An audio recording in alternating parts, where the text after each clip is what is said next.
बच्चों, आज हम आपको आपकी पुस्तक का पाठ 8 पढ़ाने जा रहे हैं। पाठ का नाम है मेजर होशियार सिंह। इस पाठ में मेजर होशियार सिंह की बहादुरी का वर्णन किया गया है। अपने नाम को सिद्ध करते हुए उन्होंने दुश्मन के खिलाफ युद्ध में न केवल साहस बल्कि होशियारी से भी काम लिया। तो आइए आज हम आपको मेजर होशियार सिंह पाठ का सारांश बता रहे हैं। इसको ध्यानपूर्वक सुनिएगा और सुनने के बाद आप अपने इस पाठ की रीडिंग करिएगा। तो मैं शुरू करती हूँ, ध्यान से सुनिए। मेजर होशियार सिंह रोहतक के सिसाना गांव में पैदा हुए थे। उनका जन्म 15 मई सन 1936 को हुआ था। उनके पिता का नाम चौधरी हीरा सिंह था, जो खेती किया करते थे। मेजर होशियार सिंह कुछ ऐसा काम करना चाहते थे जो दूसरों ने ना किया हो। बचपन से ही महापुरुषों और शहीदों की बातें सुनना उनको पसंद था। नेताजी सुभाष चंद्र बोस के बारे में पढ़ना उनको बहुत अच्छा लगता था। उनकी किताबों को पढ़ना, उनके बारे में सुनना उन्हें बहुत पसंद था। उन्होंने अपने घर में नेताजी सुभाष चंद्र का फ़ोटो भी लगा रखा था। होशियार सिंह पढ़ने लिखने में तेज थे। उन्होंने 8वीं कक्षा तक गांव के स्कूल में पढ़ाई की।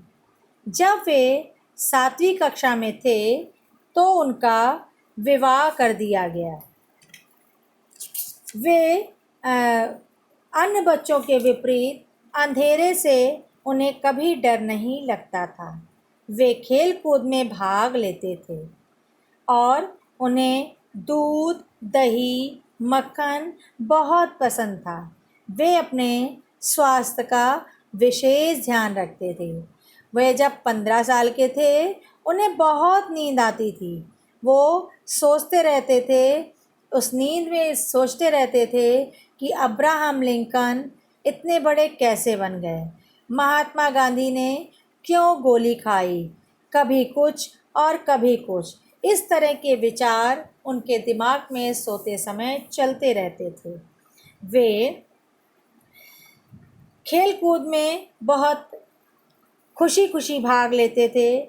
उन्हें खाने पीने की हर वो वस्तु अच्छी लगती थी। वे अपने स्वास्थ्य का विशेष ध्यान रखते थे। कबड्डी, गुल्ली डंडा, इस तरीके के खेल उन्हें बहुत पसंद थे। सन 1971 में पाकिस्तान ने जब देश पर हमला किया तो लगभग 100 जवानों के साथ उन्हें शंकरगढ़ सेक्टर भेज दिया गया। बसंतर नदी के किनारे बसंतर नदी पार करके लगभग 20 किलोमीटर अंदर बहती है।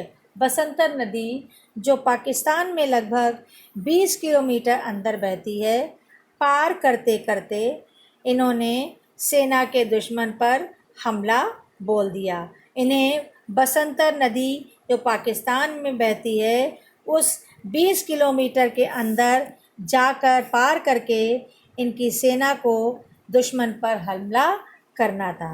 15 सितंबर की कड़कड़ाती ठंड अंधेरी रात में ये निडरतापूर्वक सैन्य टुकड़ी के साथ नदी पार करते हुए आगे बढ़ते रहे।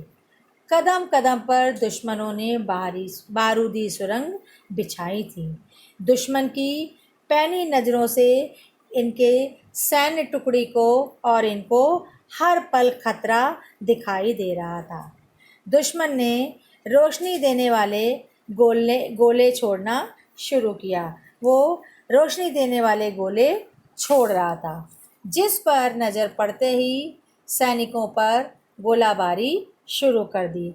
जब दुश्मनों ने रोशनी देने वाले गोले छोड़े तो सैनिकों पर इनकी नज़र पड़ी और उन्होंने सैनिकों पर गोलाबारी शुरू कर दी।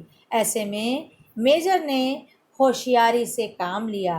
उन्होंने आधे जवानों को बाईं ओर भेजकर और आधों को दूसरी तरफ भेजकर दुश्मन को भ्रम में डालने का प्रयास किया। बाकी आधे जवान के साथ मेजर छुपते छुपाते दाईं ओर स्थित जरपाल गांव पहुंच गए और वहां पर उन्होंने जाकर कब्जा कर लिया। अगले दिन यानी 16 दिसंबर को मेजर ने अपने सेना दल के साथ बड़ा पिंड गांव पर कब्जा करने की योजना बनाई। हालांकि देश ने उसी दिन युद्ध विराम की घोषणा कर दी थी, पर ये बात इन्हें पता नहीं थी। ये इस बात से मेजर पूरी तरह अनभिज्ञ थे। 17 दिसंबर को यह अपने सेना दल समेत दुश्मन के जाल में बुरी तरह फंस गए, पर इन्होंने अपनी सेना के जवानों का हौसला बढ़ाने में कोई कसर नहीं छोड़ा। इसके बाद तभी एक अनहोनी घटना हुई। एक तोप का गोला इनके पास आकर फटा और इनके दाएं घुटने में चोट लगी और इनका दायां घुटना टूट गया। बेहोशी की हालत में होने पर भी इन्होंने दुश्मन को ललकारना नहीं छोड़ा। जैसे तैसे इन्हें सैनिकों ने अस्पताल पहुंचाया। ठीक होकर घर लौटने पर इन्हें ज्ञात हुआ इनको चलना फिरना असंभव हो गया था। दर्द के मारे दर्द की वजह से इनका बुरा हाल था। इन्हें जरा भी होश नहीं था, लेकिन अपने उसी वीरता उसी हौसले से ये दुश्मन को ललकारते रहे। उस भयंकर लड़ाई में दुश्मन का एक कर्नल और 3 मेजर भी मारे गए। दुश्मन की लाशों से वहाँ के खेत पट गए। यह बहुत भयंकर लड़ाई थी, लेकिन उन्हें विश्वास नहीं था कि शत्रुओं से उनका इतना बड़ा मुकाबला होगा। मदद पहुंचने पर उन्हें धीरे धीरे करके जैसे तैसे अस्पताल पहुंचाया गया। ठीक होकर घर लौटने पर इन्हें पता चला कि एक अफ़सर ने आकर उन्हें बधाई दी। तो उन्होंने उस अफ़सर से पूछा कि तुम मुझे किस बात की बधाई दे रहे हो। उस अधिकारी ने बताया कि आपको परमवीर चक्र प्रदान करने की घोषणा की गई है। बच्चों, परमवीर चक्र भारतीय सेना का सबसे बड़ा पदक है। जो परमवीर चक्र है वो भारतीय सेना का सबसे बड़ा पदक है। ऐसा सुनते ही वो बड़े खुश हुए, लेकिन उन्हें अपनी बात पर यकीन नहीं हो रहा था। उन्होंने दोबारा पूछा और वही बात उस अफ़सर के द्वारा बताए जाने पर उन्हें बड़ी खुशी हुई। तो ऐसा था मेजर होशियार सिंह का व्यक्तित्व, जिन्होंने अपनी बहादुरी, साहस और देश प्रेम से दुश्मनों के छक्के छुड़ा दिए।